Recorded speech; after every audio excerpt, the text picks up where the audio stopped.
वर्धमान स्वामी के शासन में हम सभी विराजते और उनकी यह पावन पीयूष देशना हम सभी के लिए परम उपकारी। अनादिकाल से हमारी आत्मा में जो जन्म, जरा और मृत्यु रूपी रोग लगे, उन रोगों का उपशमन करने वाली कोई परम औषधि है तो वह एकमात्र यह जिनवाणी।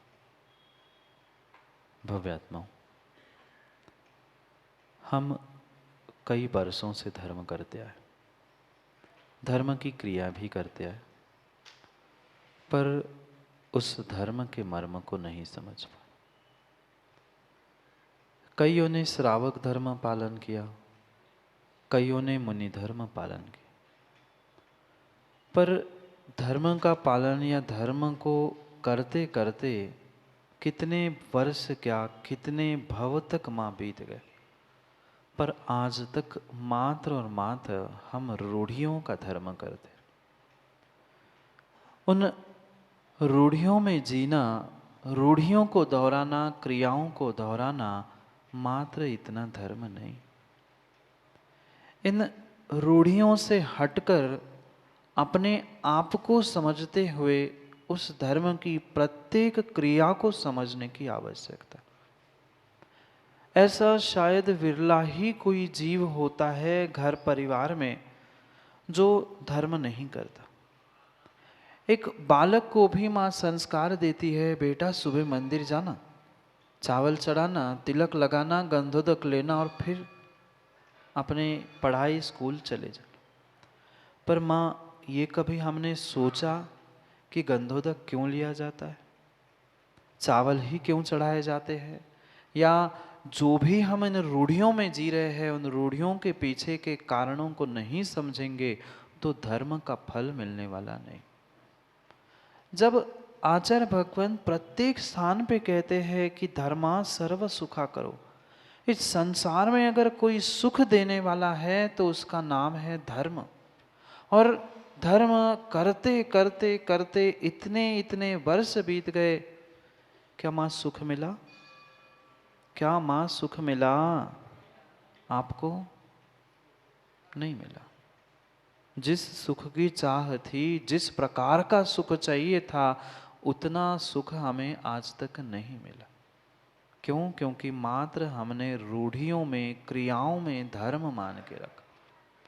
उन क्रियाओं के पीछे, उन धर्म के पीछे जो रहस्य था, जो उसके पीछे आवश्यक भाव थे, उसको हम नहीं समझ पाए।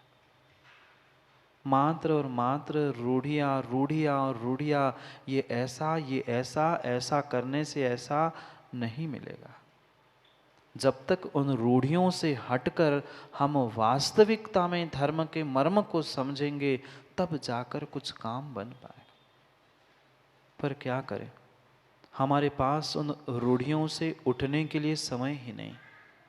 और वर्तमान की और पंचम काल की तो ऐसी ऐसी विचित्र रूढ़ियाँ प्रारंभ हो चुकी है जिनके ना हाथ है ना पैर है। ये नहीं करना, वो नहीं करना, ऐसा नहीं करना। उन नहीं करने वालों से एक बार भानु पूछ लेना, भाई क्यों मना कर रहे हैं? मना क्यों कर रहे हैं वो भी नहीं पता, और क्यों कर रहे हैं विधि वो भी नहीं पता, पर करना है। ये आदत बन चुकी है पंडित जी आज कुछ जीवों की कि दूसरों को टोको टोको और टोको। हम कर रहे हैं वही सही और दूसरा कर रहा है वही गलत, ये करके जो व्यक्ति दूसरे को टोकने की आदत लगा रहा है या दूसरों को जो टोक रहा है, ये परिपूर्ण रूप से उसका तो ठीक ही है, स्वयं के पुण्य में भी टोका लगा रहा है।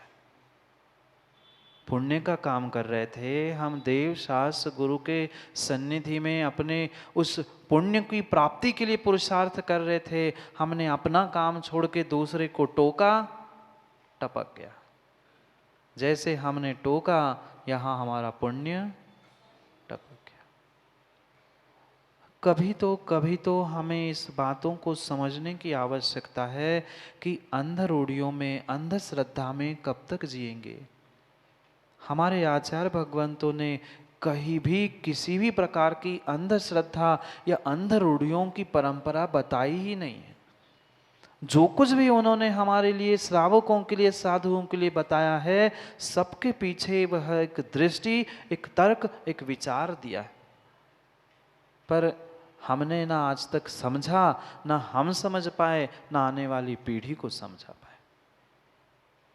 आज इसी कारण से राजेश जी युवा धर्म से, धर्मात्माओं से दूर हो रहे हैं। क्यों तुमने ऐसा किया? हाथ में धागा क्यों पहना? गले में धागा क्यों पहना? पहले धागा उतार के आओ, फिर भगवान का अभिषेक करो। क्यों भ्रम में पड़े हो? आगम में आचार्य भगवंतों की वाणी को तक का तुम विपरीत करना चाहते।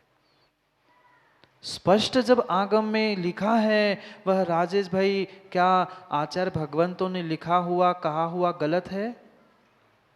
श्रावक जब भी अशोक भाई बनाया जाता है, उसको संस्कारित करने के पहले रक्षा सूत्र गले में और जनेऊ पहनने की आज्ञा है। क्यों नन्हे पंडित जी, ऐसा नहीं है ना?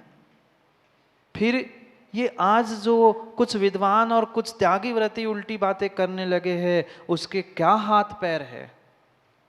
जब भी विधान कराते हो, क्या आप रक्षा सूत्र रूप कलावा नहीं बांधते? रोज नया नया बांधते हैं ना। रोज सुबह जनेऊ पहनने का और फिर शाम को उतार के पुनः दूसरे दिन नया पहनना, ऐसी परंपरा है? नहीं है। फिर क्यों निषेध किया जाता है? रूढ़ियों के पीछे, धर्म के पीछे सत्यता का बोध तो करो। व्यक्ति सत्य को नहीं पहचानता, नहीं जानता, इसलिए मात्र दूसरे का निषेध निषेध निषेध करने में पर्याय बर्बाद। पक्का मानना का पुण्यात्मा ही पुण्य क्रियाओं को पुण्य भावों से समझ सकता है और कर सकता है। सामने परमात्मा बैठे रहे, सामने गुरु बैठे रहे, फिर भी पापी जीवों के भाव नहीं होते कि हम कभी मुनिराज को आहार दे, हम कभी उस गुरु की पूजा कर ले, भगवान की पूजा कर ले।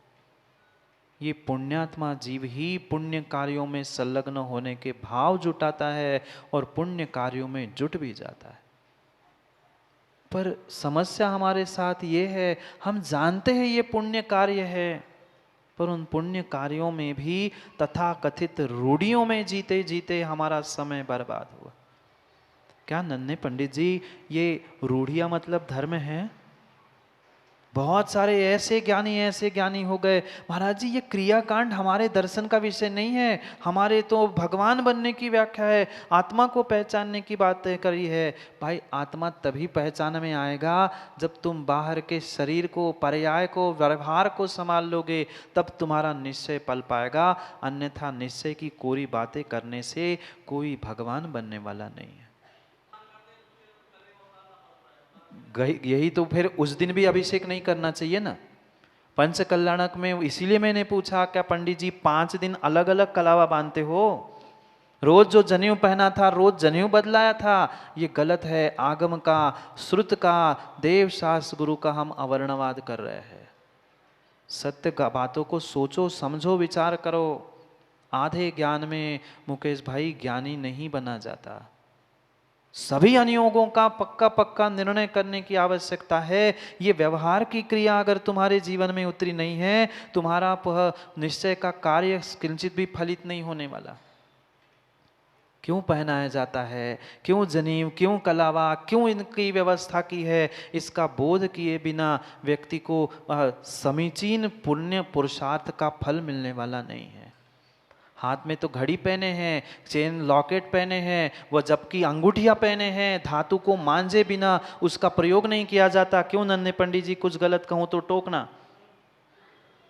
गले में इतनी मोटी मोटी चेन पहने, हाथे में ब्रेसलेट है, धातु शौच होने के बाद जो जो धातु तुमने पहनी उसको निकाल के वह मांझना पड़ेगा, तब शुद्ध होती है। और धागा तुम अशुद्ध मान रहे हो, जिसे आचार्यों ने गीला करने के बाद शुद्ध कहा है, उसको तो उतार रहे हो। और सोने की चेन, घड़ी और अंगूठी को उतार के रखो ना। विचार नहीं करते अशोक जी, आज के जीव कोई सार विचार नहीं करते। एक ने कह दिया और आई सो और आई, सब कोई टोक दिया। रूढ़ियों का धर्म नहीं है, हमार रूढ़ियों का धर्म नहीं है। रूढ़ियों में मत जियो। कट्टरता और रूढ़ियां हमारे धर्म में सिखाई ही नहीं है। ये कट्टरता का और रूढ़ियों का सुख जी धर्म नहीं है, नहीं है, नहीं है। प्रत्येक क्रिया के पीछे हमारे आचार्य भगवंतों ने परिपूर्ण रूप से तर्क दिए हैं, लॉजिक दिए हैं, विज्ञान दिया है। क्यों? यहां बंधी हुई वह कलावा तुम्हारी सुरक्षा के लिए था। ये ऐसे आज कहीं भी कोई भी खोल के बांधता है, ऐसा नहीं बांधा जाता, उसकी भी विधि है। कहाँ हाथ पकड़ना, कहाँ उसको घुमाना और कहाँ ढाई गठान बांधना, पंडित जी लोगों को कुछ भी नहीं पता। हाँ, ऐसी स्थिति है। यहाँ पर जहाँ नाड़ी देखी जाती है वहाँ हाथ पकड़कर वह 3 बार घुमा के फिर ढाई गठान आधी और फिर 2, ऐसी उसकी विधि है। पता है? नहीं पता। बांध लो, यही तो गलत है, यही तो मैं समझाना चाहता हूँ। इन रूढ़ियों से उठकर कभी सत्य को समझने का प्रयास करो। क्यों जनेऊ पहनाया जाता है, क्यों कलावा पहनाया जाता है, क्यों सुरक्षा सूत्र आदि दिया जाता है? ये मात्र तुम बांध लो, तुम पहन लो, ऐसा नहीं है। किस बात के श्रावक हम? श्रावक की पहचान का ही निषेध किया जा रहा है, तो हम क्या श्रावकाचार पढ़ा रहे हैं और क्या श्रावकाचार का पालन कर रहे हैं? महाराज श्री, कभी कभी ये ऐसा होता है कि लोग बाहर से तो क्या है अपना माना पुरानी ड्रेस पहन के आते हैं, पुराना हो चाहे नया हो, नहीं पंडित जी, मतलब कुर्ता धोती या फुल पैंट शर्ट पहन के आते हैं और कपड़े उतार करके वो मंदिर के पहन लेते हैं, तब उनके लिए कहा जाता है कम से कम जनेऊ धो लो। तो धोना विधि तो करो ना। हम निषेध निषेध निषेध निषेध करते हैं कि ऐसा नहीं करो, ऐसा नहीं करो। अरे पर करूं क्या, ये भी तो समझाओ आने वाली समाज को। व्यक्ति क्या करूं ये नहीं समझाता, मात्र मत करो, मत करो, मत करो भाई, वह अभक्ष मत खाओ, ये मत करो, पर करूं क्या ये भी तो बताओ भाई साहब, तो मैं जीऊं। ये परम सत्य है। बाहर के आने पर वह तो उत्कृष्ट मार्ग तो पंडित जी यही कहा है, मंदिर में आकर पुनः पूर्ण स्नान करना चाहिए, तो ही तुम्हारी पूर्ण शुद्धि है, अन्यथा शुद्धि नहीं। स्नान होगा तो अपने आप वो जनेऊ धागे सब गीले होंगे, फिर तुम्हें 16 बदल के अभिषेक करने का अधिकार है। आज तो गाड़ी पे जूते चप्पल पहन के लोग अभिषेक पूजा करने आए हैं और भगवान से लड़ते, भगवान चमत्कार दिखा दो। भगवान चमत्कार करने वाले नहीं है। भक्त तो बलात्कार कर रहे हैं अपने पुण्य पे, पाप पे, और भगवान से कह रहे चमत्कार कर दो। भगवान क्या तुम्हारे चमत्कार दिखाने के लिए बैठा है? कठोर लग सकते हैं शब्द, पर वास्तविकता वर्तमान में श्रावकों को और सबको समझने की है कि हम कर तो रहे हैं, पर कब तक रूढ़ियों में धर्म मानेंगे? कभी तो कारणों को सोचो, कभी तो विधि का भी तो व्याख्यान करो कि हाँ, तुम अगर उन वस्त्रों को, धागों को, जनीम को गीला किए बिना अगर मंदिर में पहुंच रहे हो, सोले के वस्त्र पहन रहे हो, तो वो भी असोला है। पर यहाँ की सोले की लीला ही अपरंपार है अनिल भाई। हाँ, ऐसे हाथ में पकड़े पप्पू भाई, वो शर्ट पहने छू छू छू छू छू, मैं सोले का हूँ, सोले का हूँ। तुम कपड़े पहने और सोले के, हाथ में पकड़े सोला और दूसरों को और भगा रहे हो। ऐसा सोला नहीं होता।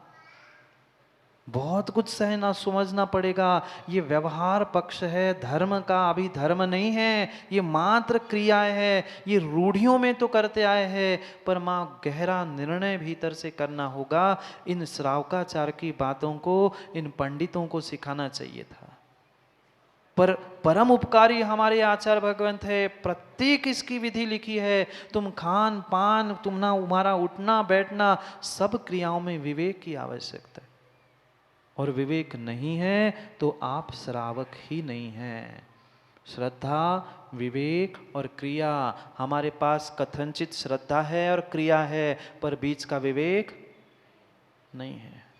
और बिना विवेक की तुम्हारी श्रद्धा, बिना विवेक का तुम्हारा क्रिया करना, सब सब सब व्यर्थ है। इतने वर्षों से हम पुण्य की क्रियाएं कर रहे हैं।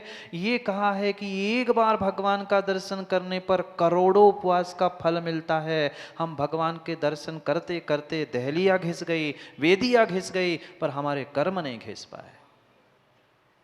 ऐसी स्थिति है क्योंकि हमने विवेक रहित होकर क्रियाएं की है, विवेक के साथ क्रिया करना नहीं सीखा। थोड़ा सा विवेक धारण करने की आवश्यकता है। मान में फूल जाते हैं, हम मनुष्य हैं, हम इंसान हैं, हम जैन कुल में जन्मे हैं, हम पुरुष हैं। किस बात के पुरुष? पुरुष की परिभाषा आगम के परिप्रेक्ष्य में पढ़नी होगी। जीव कांड में आचार्य भगवान कहते हैं पुरगुण सुभोगे से दे। जो उत्कृष्ट गुणों को प्राप्त करता है, जो उत्कृष्ट वस्तुओं को प्राप्त करता है, उस आत्मा का नाम पुरुष कहा है। मात्र पुरुष वेद स्त्री वेद ये पुरुष नहीं है। जितने जितने उत्कृष्ट कार्य करने वाले हैं वे पुरुष है। आप है पुरुष? आप सभी है पुरुष? अभी मुंडी ऐसी की ऐसी हो जाएगी, थोड़ी सी रुक जाओ। कराता हूं सबके पुरुषपने की पहचान, कौन कितना पुरुष है और कौन कैसा है। पुरुष का कोई स्त्री पुरुष ऐसा वर्गीकरण नहीं कर रहा हूं। पुरु यानी उत्कृष्ट, उत्कृष्ट वस्तुओं को, उत्कृष्ट कार्यों को, उत्कृष्ट गुणों को धारण करता है, वो ही आत्मा पुरुष है। अन्य कोई पुरुष है ही नहीं है। फिर अपनी अपनी पहचान कर लेना, अपनी अपनी पहचान कर लेना। व्यक्ति अभक्ष खा रहा है, पाप कर रहा है, वह परिपूर्ण रूप से दिन रात हिंसा में डूबा पड़ा है और खुशी मना रहा है कि मैं पुरुष, मैं धर्मात्मा, मैं जैन कुल में जन्मा हूं। मात्र लेबल लगाने से कोई भी वस्तु सुंदर नहीं होती। रास्ते पे पड़ा हुआ मल तुम कितनी सुंदर पैकिंग में करके तुम दूसरों को उल्लू बना सकते हो, बेच सकते हो, पर मल कभी भी मलमल नहीं हो सकता। कभी नहीं हो सकता, कभी नहीं हो सकता। मल को तुम मलमल के कपड़े में रख के दूसरों को बनाने का प्रयास कर सकते हो, पर पक्का मान लेना कि वह मल कभी भी मलमल के रूप में खन्ने बदलने वाला है नहीं है। ये विश्वास मानना होगा कि पुण्यात्मा जीव ही पुण्य भावों को, पुण्य कार्यों को कर सकता है। सुनने के लिए, सुनाने के लिए हमने सब कुछ समझा है कि इन पापों को नहीं करो, मधु मांस आदि शराब इन सब का त्याग करो, पर हर कोई त्याग नहीं कर सकता। पिएगा भी नहीं पर त्याग भी नहीं करेगा, खाएगा भी नहीं पर त्याग नहीं करेगा। त्याग करने के लिए, नियम लेने के लिए बहुत बड़ा कलेजा चाहिए। मात्र लड़ने बहस करने के लिए, पैसे कमाने के लिए माँ या घर चलाने, दुकानदारी चलाने के लिए बड़ा कलेजा नहीं, धर्मात्मा बनने के लिए भी बहुत बड़ा कलेजा चाहिए। मात्र रूढ़ियों को दोहराते रहना ये धर्मात्मापना नहीं है। उसके कारणों को समझकर उसे जीवन में उतार लेना ये वास्तव में धर्मात्मापना है।